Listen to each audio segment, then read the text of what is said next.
Welcome to Lunchtime Politics on Channels Television. I'm Millicent Walker. On the news this hour, President Muhammadu Buhari says he will not stand for election in 2023, but will help to strengthen the electoral process and promises to complete several projects in 2020.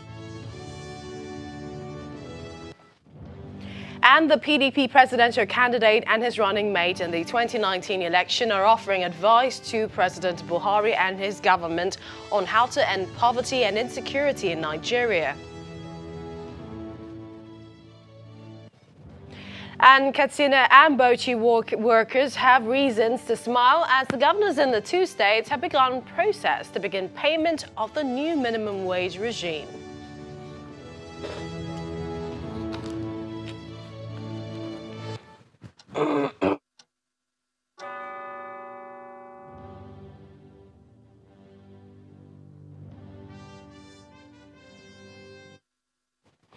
Welcome everyone to the program and Happy New Year to you, and I wish you a pleasant decade and a fruitful year. Let's begin this hour first with the New Year message of President Muhammadu Buhari. He has assured Nigerians that he will leave office in 2023, but says that he is determined to help strengthen the electoral process both in Nigeria and across the African region. He stated this in his New Year letter to Nigerians, which was released by the presidency. He says, "I will be standing down in 2023 and will not be available in any future elections." In his letter, which he titled A Letter from the President at New Year, President Buhari stated his primary concern as the security of the nation and the safety of its citizens. President Buhari has promised to strengthen the fight against violent extremism and other forms of insecurity in the country in order to ensure the safety of all Nigerians. The president also used the medium to assure Nigerians that the ongoing joint land border security exercise is intended to safeguard Nigeria's economy and security, adding that normal cross-border movement will resume as soon as the safeguards are deemed adequate. The president asked Nigerians to expect to see certain infrastructure projects this year, including 47 road projects to be completed between 2020 and 2021, major bridges, including substantial work on the second Niger Bridge, completion of about 13 housing estates under the National Housing Project Plan, the commissioning of Lagos, Kano, Maiduguri and Enugu International Airports, among others. Now, part of the message describes today as marking a new decade, a time of hope, optimism, fresh possibilities. He says we look forward as a nation to the 2020 as the opportunity to build on the foundations we have laid together on security, diversification of our economy, and taking on the curse of corruption. These are the pledges on which I have been twice elected president and remain the framework for a stable, sustainable, and more prosperous future.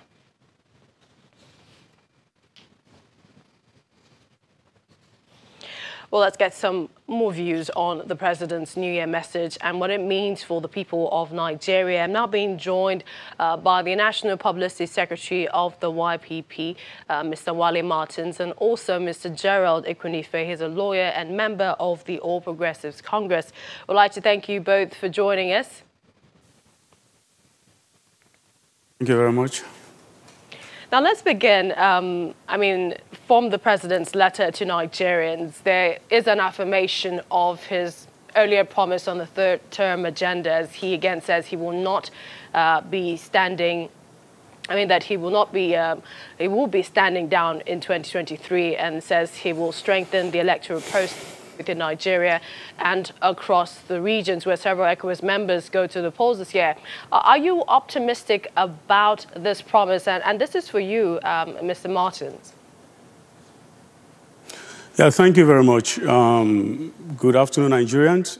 Let me start by wishing all Nigerians a prosperous 2020 as we look forward to a time where Nigeria will be driven on the path of sustainable development on behalf of the Young Progressives Party. That said, I want to say whether the president is coming out to say he's not running for presidency come 2023 is a non-issue, because whether he likes it or not, he's got no option. The Constitution as it is today prescribes only 2 terms for a serving president. and no amount of actions from either the presidency or some charlatans, in power that will allow the constitution to be amended to favor a section or a group or an individual. That said, I think it's also still timely. We also want to commend him for coming out boldly to say he's not running for 2023, and that should put the matter to rest once and for all. But on the issue of putting a lot of things on the table as to the achievements of this administration, I would say there's a clearly disconnect from the letter written to Nigerians and the actual actions that we are seeing today.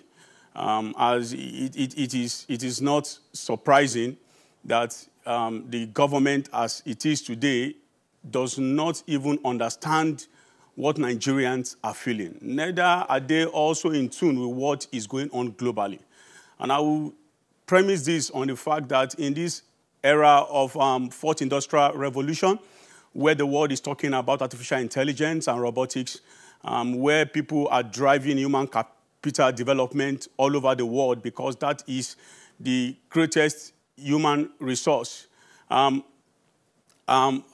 government is busy drilling for or prospecting or drilling for oil in the far north.